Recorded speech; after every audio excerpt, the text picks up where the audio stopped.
नहीं है, कोई बात नहीं, चलो ऐसे भी सुनाई देगा।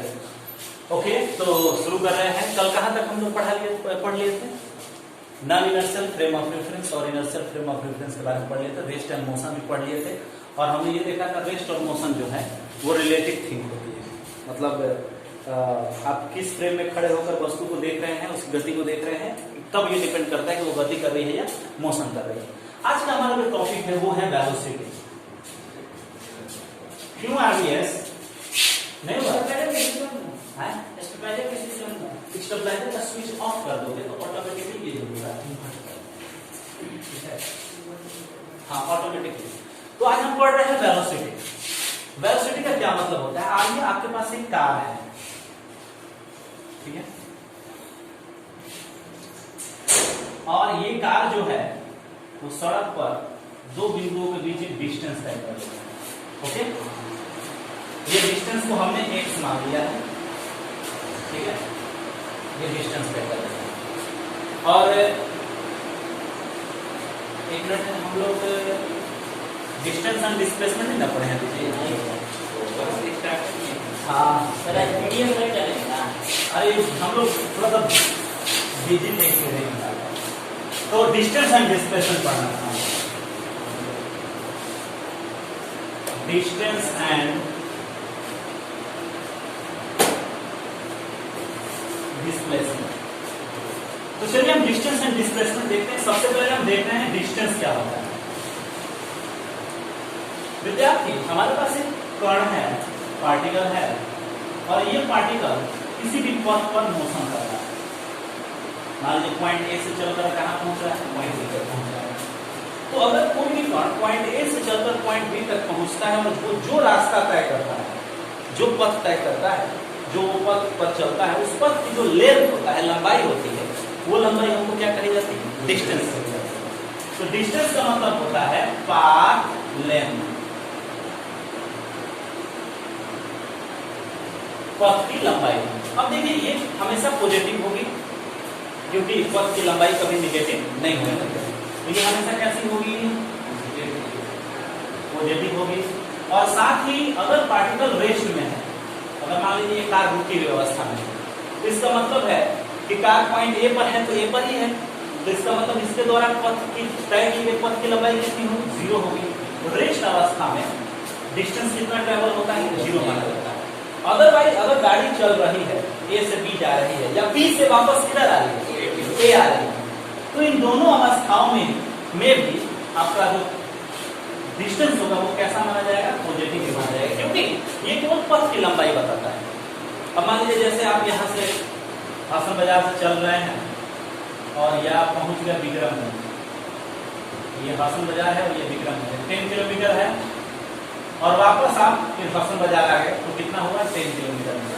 तो ये जो पथ, इसके द्वारा तय की गई कुल पथ की लंबाई जो होगी वो 10 किलोमीटर गया और 10 किलोमीटर आया। कितना होगा? 10 + 10 = 20 किलोमीटर। इसका मतलब है कि डिस्टेंस हमेशा क्या होते हैं? जुड़ते हैं, वो घटते नहीं है। ऐसा नहीं होता 10 - 10 = 0 हो जाएगा। ये गए और वापस आ गए। जैसे मान लीजिए आप हासन बाजार से गए विक्रमगंज और वापस हासन बाजार आ गए, तो अब जहां थे वहीं आ गए, लेकिन आपने जो पथ की लंबाई तय की वो जो है उसको वो जो है वो 0 नहीं है, बल्कि क्या है? 10 किलोमीटर गए, 10 किलोमीटर आए, क्योंकि आपका पेट्रोल जला है ना। आप 10 किलोमीटर जाते माने हासन से विक्रमगंज कोई जा रहा है तो उसका पेट्रोल 1 लीटर जल गया। तो विक्रमगंज से हासन बाजार आने पर ऐसा नहीं है कि वो 1 लीटर जो पेट्रोल जला है वो वापस जो है वो रिकवर कर गया, ऐसा नहीं होगा, क्योंकि आप पथ की लंबाई तय कर रहे हैं।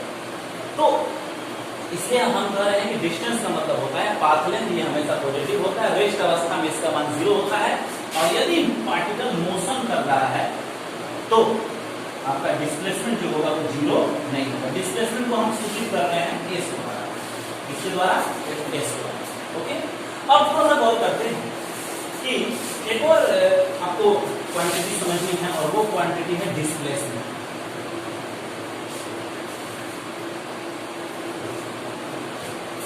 डिस्प्लेसमेंट को थोड़ा सा हम समझ रहे हैं। डिस्प्लेसमेंट क्या होता है?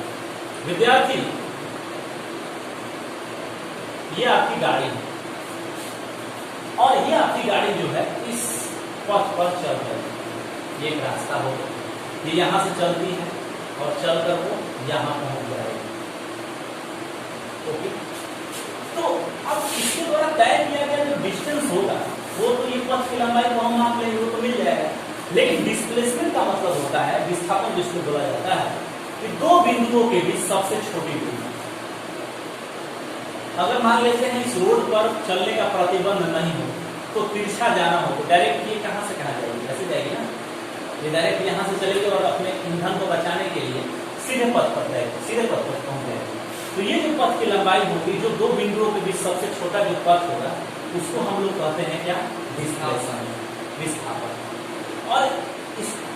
और ये इसको हम ऐसे परिभाषित कर सकते हैं कि दो बिंदुओं के बीच खींची गई स्ट्रेट लाइन, सरल रेखा की जो लंबाई होती है वो भी क्या कहा जाता है, विस्थापन ही कहा जाता है। इसको सूचित करते हैं किसके द्वारा, एक्स के द्वारा, या इसको हम डेल्टा एक्स के द्वारा सूचित कर सकते हैं। डेल्टा मतलब परिवर्तन होता है, एक्स मतलब स्थिति में परिवर्तन। अब मान लेते हैं कि शुरू में कण जब यहाँ है तो उसकी प्रारंभिक स्थिति xi है, और जब ये यहाँ पहुंचे हैं तब अंतिम स्थिति कितनी है, xl है। जैसे यहाँ है तो मान लीजिए ये 0 कोऑर्डिनेट पर है और यहाँ ये कोऑर्डिनेट मान लेते हैं 20 मीटर का कोऑर्डिनेट हो गया, तो xi आपका हो गया 0 और xs हो गया कितना, 20। तो अगर हम विस्थापन डिफाइन करेंगे तो विस्थापन का मतलब होता है कण की अंतिम स्थिति और प्रारंभिक स्थिति का अंतर जो होता है वो क्या कहा जाएगा, विस्थापन कहा जाएगा। डिस्प्लेसमेंट मतलब कण की अंतिम स्थिति और कण की प्रारंभिक स्थिति का अंतर आपको क्या कहा जाएगा, विस्थापन कहा जाएगा। आइए हम देखते हैं विस्थापन आपका पॉजिटिव भी हो सकता है, निगेटिव भी हो सकता है और जीरो भी हो सकता है। देखिए कैसे, विद्यार्थी ये आपकी कार है और ये कार चल रही है एक सड़क पर, तो सड़क पर जब कार चल रही है तो उसको फिजिक्स में समझने के लिए हमको उसको मैथ के फॉर्म में समझना है। तो मान लेते हैं कि सड़क को हम दूरी के रूप में व्यक्त कर रहे हैं या स्थिति के रूप में व्यक्त करते हैं, ये 0 मीटर, ये 1 मीटर, ये 2 मीटर, ये 3 मीटर, ये 4 मीटर और ये 5 मीटर। आप कहेंगे सर आप ऐसा क्यों कर रहे हैं, क्योंकि हम ऐसे ही समझ सकते हैं। जैसे आपको आरा से सासाराम जाना है, आपको आपका भाड़ा हो गया मान लीजिए 100 रुपया, तो 100 रुपया भाड़ा क्यों ले रहा है, पूछेगा कि 100 रुपया भाड़ा हमारे से काहे लेता है, तो कहेगा कि इसलिए कि 100 किलोमीटर आपको जाना है। तो इसका मतलब है जो वहाँ मैथ है, आप भले मैथ पढ़े या नहीं पढ़े हैं लेकिन वहां जो चीजें चल रही है वो मैथ में चल रही है। जैसे आप बस के ड्राइवर हैं तो आरा सासाराम जाने में मान लीजिए आपका बस जो है वो 50 लीटर तेल किया, तो 50 लीटर क्या है, एक मैथ है, संख्या है ना। अब आप अपनी गाड़ी को चला रहे हैं और आपको जल्दी से जल्दी सासाराम पहुंचना है, तो वहाँ क्या है आपका स्पीडोमीटर जो है वो 70 किलोमीटर प्रति घंटे या 80 किलोमीटर प्रति घंटे की रफ्तार पर चल रहा है। इसका मतलब वहां पर भी इसकी गति को व्यक्त करने के लिए आपको मैथ की जरूरत पड़ेगी। तो इसीलिए हम फिजिक्स में जो भी घटनाओं को हमको व्यक्त करना होता है उसके लिए हमको किसकी जरूरत पड़ती है, मैथ की। मैथ की जरूरत क्यों है, क्योंकि मैथ चीजों को आसान कर देता है ना। जैसे मान लेते हैं आप छोटे बच्चे हैं और आपको कहा गया कि आप जाइए दुकान पर और कोई भी चॉकलेट खरीद लीजिए या चॉकलेट ले लीजिए, तो आप छोटे बच्चे, आपको पैसा गिनना नहीं आता है, तो आप कौन सा चॉकलेट लेंगे, जो मोटा वाला होगा, बड़ा वाला होगा। इसका मतलब है आप वहाँ मैथ लगा रहे हैं, मतलब आप उसका शेप और साइज देख रहे हैं। भले आपके पास वैसी गणित नहीं है, ऐसी बात नहीं कि आपने उसका आयतन कैलकुलेट किया है, आपने उसका द्रव्यमान कैलकुलेट किया है, ऐसी बात नहीं कि आपने उसका एरिया कैलकुलेट किया है, नहीं, लेकिन फिर भी आपका दिमाग कह रहा है ऐसा ही है। आपने छिपकली को देखा है, छिपकली को देखा है, अब यहाँ छिपकली है, ये छिपकली है मान लेते हैं, और ये अपनी जीभ को लपड़ लपड़ कर रही है, और यहाँ एक छोटा सा कीड़ा है, ये उड़ रहा है, ये बैठा नहीं है बल्कि क्या हो रहा है, उड़ रहा है। तो ये छिपकली उड़ते हुए कीड़े को फट से खा जाएगा। इसका मतलब क्या है, उसने भी मैथ लगाया है, उसने ये कैलकुलेट किया कि ये किस दिशा में जा रहा है, कितनी चाल से जा रहा है, और अभी यहाँ है तो अगले समय पर कहाँ होगा, जब मेरा जीभ यहाँ होगा तब तक ये कीड़ा यहाँ पहुंच चुका होगा। ऐसी बात नहीं है कि कीड़ा अगर यहाँ उड़ रहा है तो छिपकली जीभ यहाँ मारेगी, नहीं, जीभ वो यहाँ मारेगी जहाँ कुछ समय बाद कीड़ा होगा। इसका मतलब क्या है, यहाँ मैथ का अप्लाई हो रहा है। हाँ, अलग बात है उनके math 1 2 3 4 5 6 sine theta cos theta tan theta नहीं है, हमारे मैथ की तरह नहीं है, लेकिन वो भी मैथ अप्लाई कर रहे हैं। चिड़िया उड़ रही है, सुबह में अपने बच्चों को खिला पिलाकर और दाना चुगने के लिए चिड़िया उड़ रही, उड़कर वो 50-40 किलोमीटर दूर तक पहुंच जाती है, वापस फिर अपने घर आ जाती है। उसके पास गूगल मैप नहीं है, ऐसा बात है कि वो रोड पकड़ के आती है। टिड्डे आए थे ना यहाँ, टिड्डे तो टिड्डे आए थे तो ऐसा थोड़ा था कि बनारस से आए थे तो वैसे रेलवे ट्रैक पकड़कर फिर रोड पकड़ के आए थे, नहीं, वो अपने रास्ते आए थे। क्योंकि वो जो भी चिड़िया होती हैं वो पृथ्वी की मैग्नेटिक फील्ड से अपने दिमाग के आयन को जोड़ देती है और उससे एक 3D मैप बनता है और उस मैप पर वो चलती है। उनके लिए वहां एक अलग मैथमेटिक्स है। हम ऐसा नहीं कर सकते। हमारे लिए आंख है, हम चीजों को देख कर और चलते हैं, किधर अच्छा कुछ है किधर खाल है, लेकिन वहां उनके लिए ऐसा नहीं है, इसलिए वो रास्ता नहीं भूलती, हम रास्ता भूल जाते हैं। तो कहने का मतलब ये कि सभी जगह मैथ है, हाँ उसको हमको पहचानना है, यही फिजिक्स का काम है। तो हमने यहाँ मैथ में व्यक्त कर दिया है 0 1 2 3 4 5। मान लेते हैं शुरू में प्रारंभिक समय पर, शुरुआती समय पर यह कण 1 मीटर पर है, जिसकी प्रारंभिक स्थिति कितनी हो गई, xi बराबर 1 मीटर। i मतलब इनिशियल होता है, मतलब प्रारंभिक। अब ये गाड़ी चलना शुरू करती है, चलते चलते चलते चलते यह कुछ समय बाद मान लेते हैं ये समय जो होगा वो tf होगा। f मतलब फाइनल, t मतलब टाइम। अंतिम समय पर ये 4 मीटर को पहुंचती है, इसकी स्थिति कितनी हो गई, 4 मीटर। तो अब अगर इसमें विस्थापन कितना किया, यहां से यहां पहुंची ना, सीधी रेखा में अगर ये चल रही है तो यहां से यहां पहुंची, तो हम इसका विस्थापन निकालेंगे xf माइनस xi 4 माइनस 1 बराबर 3 मीटर। तो इसका विस्थापन जो हो गया वो कितना है, प्लस 3 मीटर। क्यों भाई, क्योंकि वो किधर जा रहा है, पॉजिटिव दिशा में जा रहा है, क्योंकि मूल बिंदु से दाहिनी ओर क्या लेते हैं, पॉजिटिव लेते हैं। अब एक काम करते हैं, गाड़ी अब 4 मीटर पर है और वापस ये चलकर 2 मीटर पर आ जाते हैं, तो इसकी इनिशियल स्थिति कितनी होगी, इसका 4, और कहाँ आ जा रही है, 2 पर। तो विस्थापन होगा 2, अंतिम विस्थापन यहाँ है, और फिर यहाँ पहले कहाँ थी, 4 पर, तो घटा देंगे 2 माइनस 4 बराबर कितना हो जाएगा, माइनस 2 मीटर। तो विस्थापन माइनस 2 मीटर कहने का मतलब क्या है कि गाड़ी अब किधर चल रही है, ऋणात्मक दिशा में चल रही है। विस्थापन 0 कब हो सकता है, गाड़ी 1 मीटर से चलना शुरू कर देती है, 4 मीटर पर जाती है और वापस मुड़ कर कहाँ आ जाती है, वापस मुड़ कर आ जाती है 1 मीटर पर। तो इसकी प्रारंभिक स्थिति कितनी हो गई, 1, और अंतिम स्थिति भी क्या हो गई, 1। तो विस्थापन कितना हो जाएगा, xf minus xi 1 minus 1 equal to,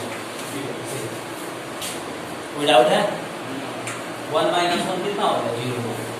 तो इस तरह से हम ये देखते हैं यहाँ पर कि किसी भी कण का जो विस्थापन होता है वो 2 बिंदुओं के बीच उसकी खींची गई सरल रेखा की लंबाई होता है, या 2 बिंदुओं की सबसे छोटी दूरी होती है, और किसी कण की अंतिम और प्रारंभिक स्थिति का अंतर हो गया। अब थोड़ा सा देखते हैं विस्थापन क्यों इंपॉर्टेंट है।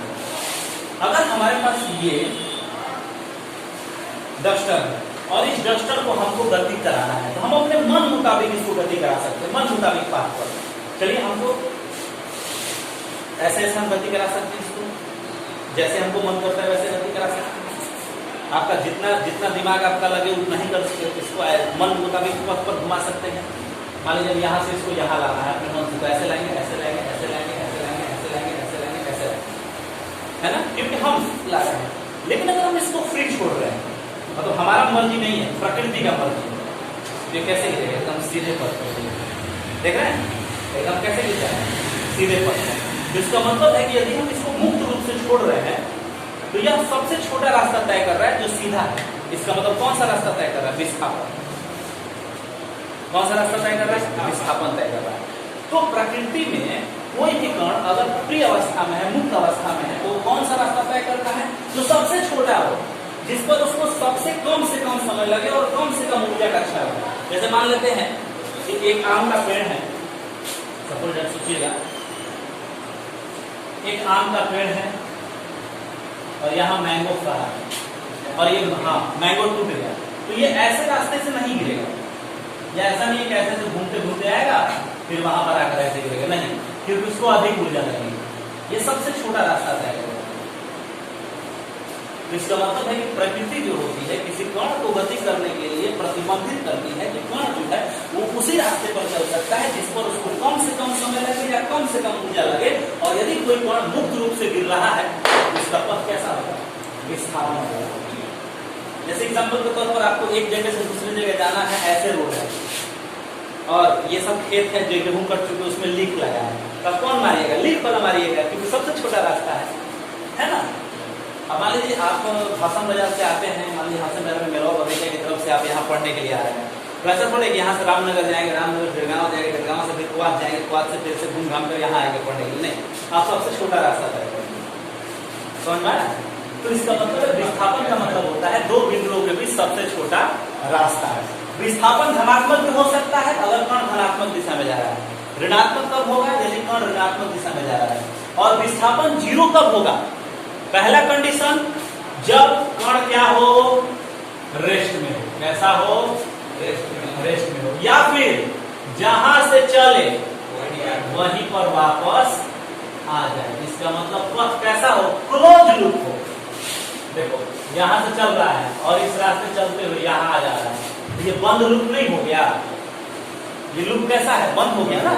तो क्लोज लूप में, तो क्लोज लूप में आपका जो डिस्प्लेसमेंट होता है वो कितना होता है? 0। तो डिस्टेंस और डिस्प्लेसमेंट में इंपॉर्टेंट बात क्या रखनी है? डिस्टेंस का मतलब होता है पथ की लंबाई।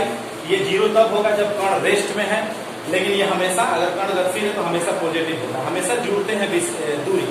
लेकिन विस्थापन धनात्मक हो सकता है, ऋणात्मक हो सकता है, 0 हो सकता है। क्लोज लूप में विस्थापन 0 होगा भले कण गति करते रहे। और आपको ये भी समझना है कि विस्थापन मतलब दो बिंदुओं के बीच सबसे छोटी दूरी, सरल रेखा की लंबाई या अंतिम स्थिति तथा प्रारंभिक स्थिति का अंतर। और कोई भी कण यदि मुक्त अवस्था में है तो वो सबसे छोटा रास्ता तय करेगा क्योंकि उसको सबसे कम से कम ऊर्जा क्षय करनी होती है। कोई डाउट यहाँ तक? हाँ बोलिए। बहुत अच्छा। चलिए मान लेते हैं एक लड़का यहाँ खड़ा, ठीक है, और यह कोऑर्डिनेट हो गया हसन बाजार। अब हसन बाजार मील का पत्थर गड़ा हुआ है, ठीक है, और मील के पत्थर पर लिखा है 0 किलोमीटर लिखा है। तो इसकी प्रारंभिक स्थिति कितनी हो गई? 0 किलोमीटर। अब यहां से ये चलता है चलता है चलता है चलता है, विक्रमगंज चला जाता है, वहां नाश्ता पानी करता है। यहाँ मील का पत्थर कितना लिखा है? 10 किलोमीटर। और वहां से फिर आता है और आकर वापस हसन बाजार उसी जगह खड़ा हो जाता है जहां से वो चला। तो शुरुआत वो कहां से किया? 0 किलोमीटर हसन बाजार से, और अंत भी कहां कर रहा है? 0 किलोमीटर से। तो इसकी स्थिति में अंतर कितना होगा? xf माइनस xi, 0 माइनस 0 बराबर। आप कहेंगे सर हसन बाजार 0 किलोमीटर पर का है, हम इसको 50 किलोमीटर लेते हैं, 60 किलोमीटर लेते हैं। चलिए 50 किलोमीटर स्थिति से चला, 60 तक गया और वापस फिर कहाँ आ गया? 50 पर आ गया। 50 50 50 माइनस 50 इससे अंतर ही नहीं पड़ता। अगर कण जहां से चल रहा है वापस वहीं आ जा रहा है तो इसका मतलब उसकी स्थिति में कोई बदलाव नहीं होगा। जैसे एग्जाम्पल के तौर पर आपका दोस्त है और खड़ा है यहाँ पर, मतलब हसन बाजार के बस स्टैंड में, और उसको विक्रमगंज जाना है। उसको सड़क से गाड़ी मिली, 10 मिनट में गया, 10 मिनट वापस आ गया। अब आधे घंटे बाद आ गया, तुम यहीं हो गया, तुम विक्रमगंज नहीं गया, तो आगे नहीं जाकर आ गए, बस इसे चला गया। हमने तुमको देखा 20 मिनट पहले तुम यहीं था और 20 मिनट बाद भी तुम यहीं हो। xf xi बराबर यहीं और xf बराबर यहीं, xf माइनस xi यहीं माइनस यहीं बराबर यहीं, है ना? नहीं ना? तुम कहोगे तुम यहीं हो, तुम विश्वास नहीं करोगे, फिर वो क्या करेगा? वीडियो निकाल कर दिखाएगा, देखो वीडियो, मैंने अपना वीडियो बनाया है, विक्रमगंज गया है ना? अब तुम टेम्पो वाले से बहस कर दिया, टेम्पो वाला हसन बाजार से विक्रमगंज गया, तुमने कहा कि विक्रमगंज पहुंचा देना, फिर हसन बाजार हमको पहुंचा दो, खुश हो गया यार, आज तो पूरा पैसा मिलने वाला 150 300 रुपया मिलेगा बुकिंग का। तुम हसन विक्रमगंज वापस आ गए, उधर पर तुम चल दी, वो कहे भाई पैसा पैसा पैसा कौन चाहिए, तुम्हारा विस्थापन 0 है ना? तुम बताओ, तुम फिजिक्स पढ़ा है? तो देखा हाँ 10th में पढ़े हैं, चांदी मेरे पास पढ़ा है नहीं। तो तुम बताओ xi बराबर हसन बाजार, xf बराबर हसन बाजार, तो हसन बाजार माइनस हसन बाजार 0, पैसा किस चीज कहेगा ना जी? तो वो क्या कहेगा? एक झप्पड़ लगाएगा कान के नीचे, तो मारा का है एक्शन इक्वल टू रिएक्शन। मैंने तुमको मारा गाल पे, गाल ने मुझे मारा हाथ पर, बराबर एक्शन इक्वल टू रिएक्शन। फिर क्या दिक्कत? तुम भी कहोगे हाँ ये भी गाने से पढ़ा है, एक्शन इक्वल टू रिएक्शन। ऐसा नहीं करना है, ठीक है? आप सो रहे हैं क्या? आप कॉन्सेंट्रेट नहीं कर रहे हैं? आप फर्स्ट दिन आए क्या? ठीक है, थोड़ा सा ध्यान दीजिए, थोड़ा सा तो नहीं है मजेदार है, कोई दिक्कत, इसलिए मैंने थोड़ा सा इसको थोड़ा सा कम ही कर दिया। तो ऐसा मैं आपको एक बात बता रहा हूँ, ऐसा होता है। आप जब 9th क्लास में होते हैं तो आपसे या 10th में आईएएस में बड़ा फेमस क्वेश्चन होता है। बताओ ना न्यूटन थर्ड नियम, फट से बताना एक्शन इक्वल टू रिएक्शन। तो इसमें ऐसा हुआ कि इसका इस पर एक मतलब बहुत अच्छी छोटी सी कहानी है, मैंने बहुत पहले पढ़ी थी जब मैं एक वैज्ञानिक थे और उनकी पूरा फैमिली थी, मतलब उनकी वाइफ थी। तो वैज्ञानिक साहब, वैज्ञानिक लोग रिसर्च में लगे हुए थे, तो रिजल्ट आ नहीं रहा था, तो बेचारा थोड़ा सा गुस्सा वुस्सा होते होंगे। एक दिन घर गए और बीवी ने बोला कि शायद राशन वसन नहीं है ना, सब्जी उब्जी नहीं है, तो बेचारे वो पिनिक गया कि दिन भर तो हम ऑफिस से आ रहे हैं और ये राशन अब की राशन कर रही है, दोनों में झगड़ा हो गया। तो झगड़ा हुआ तो वैज्ञानिक साहब अपनी वाइफ को पीट दी, क्योंकि भारतीय आदमी का ये बड़ा खासियत होता है ना कि तो बाहर का किस घर में जाकर उतारता है, तो अपनी वाइफ को पीट दिए। अगले दिन जब वो रिसर्च सेंटर गए तो उनके हाथों में पट्टी बंधी हुई थी, यहाँ प्लास्टर हुआ था पूरा, या सिर पर भी बंधा हुआ था। तो उसमें क्या हुआ, उसमें क्या हुआ कि ये कौन है भाई, तो उसमें क्या हुआ कि वो ऑफिस गए, ऑफिस से वापस आए तो गुस्से में थे, वाइफ से झगड़ा हो गया और उन्होंने वाइफ को क्या कर दिया, पीट दिया। अगले दिन बेचारे वो खुद प्लास्टर बांधकर और गए रिसर्च सेंटर। तो आप लोग जैसे उनके जो जूनियर थे, कलीग थे, साथ में मतलब जूनियर जो असिस्टेंट थे, वो पूछा सर आपको हुआ क्या, ये क्या हो गया? तो उन्होंने बोला कि कल मैंने अपनी बीवी को पीट दिया। तो बोले कि आपने अपनी बीवी को पीटा, तो ये क्यों? तो उन्होंने कहा कि ओहो, एक्शन इक्वल टू रिएक्शन यार, उसने भी बेलना चला दिया, मेरे हाथ टूट गए, है ना। मतलब हमने एक्शन किया, थप्पड़ चला दिया, उसने बेलना चला दिया, तो एक्शन इक्वल टू क्या हो गया, reaction. That is the third law. तो बस फनी है, समझ में आया। अब हम लोग आगे बढ़ रहे हैं वेलोसिटी। चलो जी, चल रहा है ना। फिर किसका फोन आया था? मछली खाने के लिए, मुर्गा खाने के लिए सलाह बोल रहे हैं, जाओ मुर्गा लेकर। Velocity, okay. तो आइए हम वेलोसिटी समझते हैं। विद्यार्थी बहुत आसान है, फील करना है। आपको हसन बाजार से विक्रमगंज जाना है, आपके पास बहुत सारे साधन है, आप बताइए कौन सा लेंगे। साइकिल है, मोटरसाइकिल है, कार है, प्लेन भी है और रॉकेट भी है। कौन लोग जल्दी पहुंचने के लिए? रॉकेट, रॉकेट से जाएंगे सब जल्दी पहुंचना यार। एग्जाम में 5 मिनट बचे हुए, बाइक से जाओगे? हार्ले डेविडसन की बाइक नहीं है ये तुम्हारी है जो दहेज में मिले हुई है, ठीक है, दहेज हार्ले डेविडसन की तो बाइक है नहीं, तो तुम किससे जाओगे? रॉकेट से जाओगे, क्योंकि रॉकेट सबसे तेज चलता है। साइकिल से तो तुम जाना पसंद नहीं करोगे, क्योंकि एग्जाम में तुम्हारे छूट जाएंगे। तो रॉकेट के साथ खासियत क्या है? रॉकेट कम समय में अधिक से अधिक दूरी तय करता है या विस्थापन तय करता है।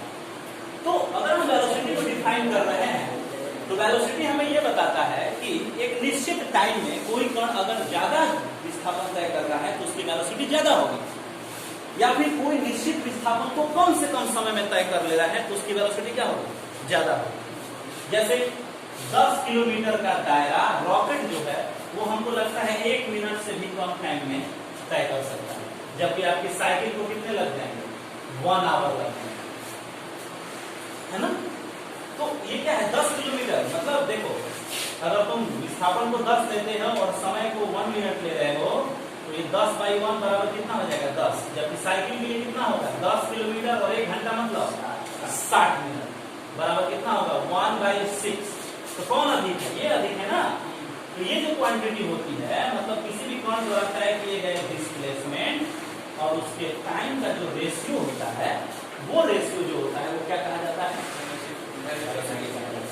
ओके। तो वेलोसिटी को हम कैसे डिफाइन कर सकते हैं? वेलोसिटी सबसे पहले हम मैथमेटिकली डिफाइन कर रहे हैं। ये कार ले लो बबुआ जी, अपनी कार है, आनी चाहिए एक दिन ना। समय ti और अब समय कितना हो गया, t। कण की स्थिति xi अब कितनी हो गई, x।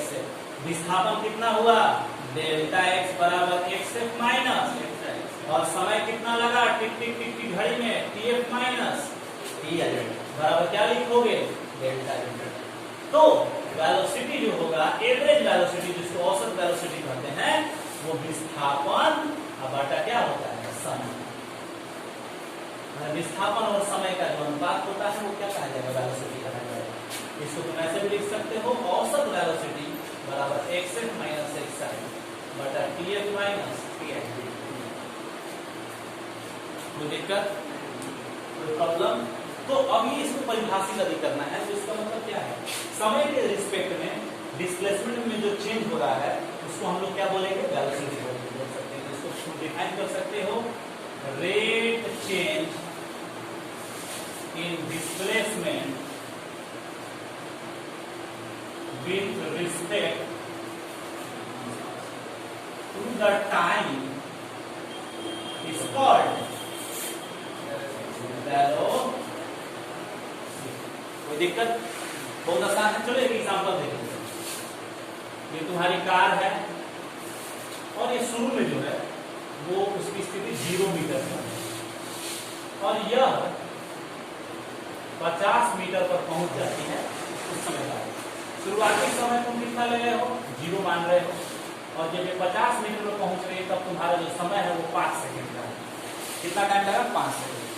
तो समय कितना लगा, समय में कितना परिवर्तन हुआ, 5 सेकंड। और विस्थापन में कितना परिवर्तन हुआ, 50 माइनस 0 बराबर 50 मीटर। इसलिए तुम क्या कर सकते हो, वेलोसिटी v बराबर विस्थापन डेल्टा x बटा समय डेल्टा t बराबर 50 बटा 5 बराबर कितना यूनिट होगा, 10 यूनिट। तो ये एक मैथमेटिकल क्वांटिटी है। अगर सर 5 नहीं 50 मीटर है ना विस्थापन, समय 5 होगा, delta x by delta t ना होता है।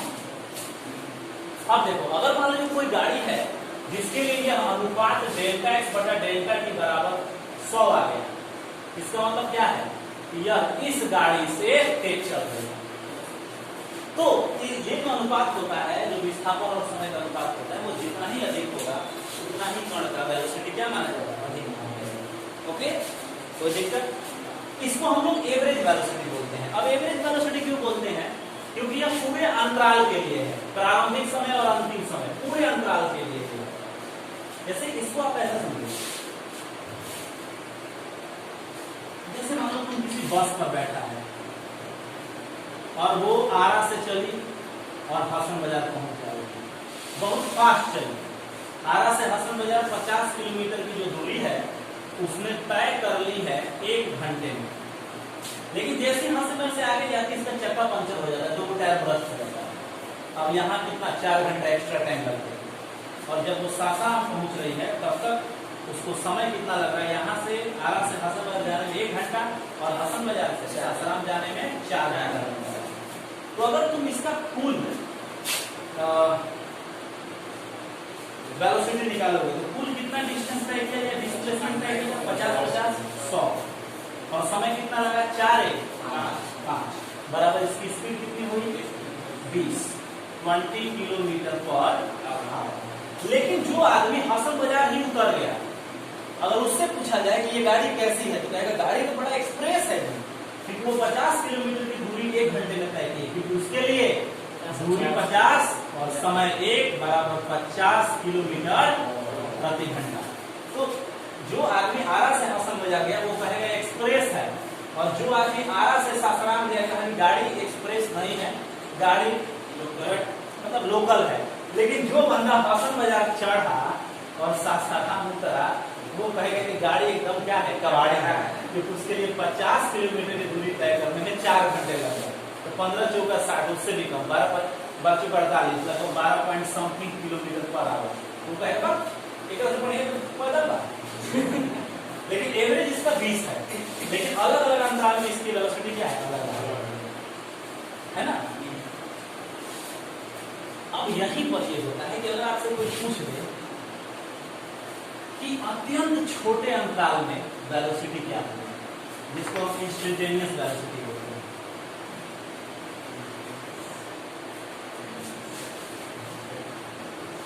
इंस्टेंटेनियस वेलोसिटी का मतलब क्या है, कभी आप लोग केबिन में बैठे हैं ड्राइवर के पास, ये ड्राइवर का ये अपना स्टीयरिंग है और यहाँ एक घड़ी होती है जिस पर किलोमीटर लिखा होता है, 10 kilometre our, 20 kilometre our, 30 kilometre our, 40 kilometre our, 50 kilometre our, 60 kilometre our. और हम ये स्पीड बताता है, आपके मोटरसाइकिल में भी होता है। अब आप इसको देख रहे हैं, गाड़ी चल रही है, आप उसी पर ताक रहे हैं, आप देख रहे हैं कभी ये जो कांटा है 50 पर है, कभी ये 49 पर आ रहा है, कभी ये 40 पर आ रहा है, रोड खाली है तो ये 60-70 पर पहुंच जा रहा है। और एक भैंस आ गई तो ये जाकर 0 पर चला जाएगा। तो यहाँ पर क्या हो रहा है, यहाँ पर जो है इस कण की जो स्पीड है, मतलब जो वेलोसिटी है वो घट बढ़ रही है, कम ज्यादा हो रही है, लेकिन वो किस अंतराल में कम ज्यादा हो रही है, बहुत छोटे समय अंतराल में कम ज्यादा हो रही है। तो किसी क्षण पर मान लीजिए आप सोए हुए हैं, सोए आपको आंख खुला, आप देख रहे हैं कि गाड़ी की स्पीड 100 है, फिर आंख बंद कर दिए और फिर सो गए, तो आप क्या कहेंगे, आप कहेंगे कि जिस क्षण में जगह था, जिस समय मेरी पलकें खुली थी, उस समय इसकी स्पीड 100 थी। बाकी हो सकता है कि आप फिर सो गए तो कभी स्पीड 0 हो गई होगी, कभी स्पीड 60-70 हो गई, कभी हो सकता है कि रोड जाम हो गया तो उसको बैक करना पड़े हो, उस समय वेलोसिटी उसकी निगेटिव हो गई हो क्योंकि पीछे जा रहा है ना। तो किसी छोटे अंतराल में, अत्यंत छोटे समय अंतराल में कण की जो वेलोसिटी होती है वो हमको इंस्टेंटेनियस वेलोसिटी कही जाती है और वो हमें सबसे ज्यादा ज्ञान देती है, नॉलेज देती है।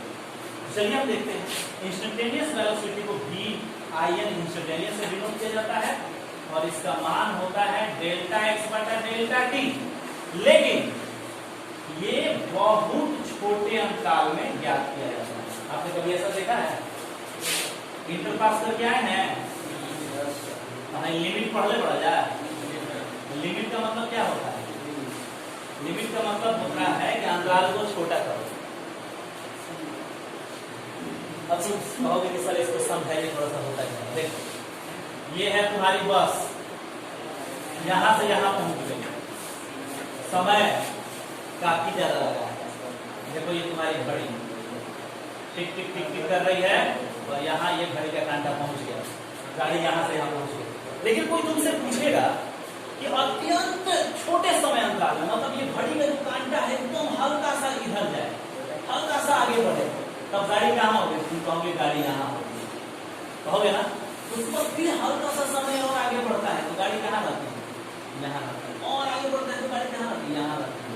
और आगे बढ़ता है समय, छोटा सा समय, एकदम क्षण भर तक गाड़ी यहाँ पहुंचती है, यहाँ पहुंचती है, यहाँ पहुंचती है। मतलब हर एक छोटे छोटे अंतराल के लिए हम देख रहे हैं गाड़ी की गति।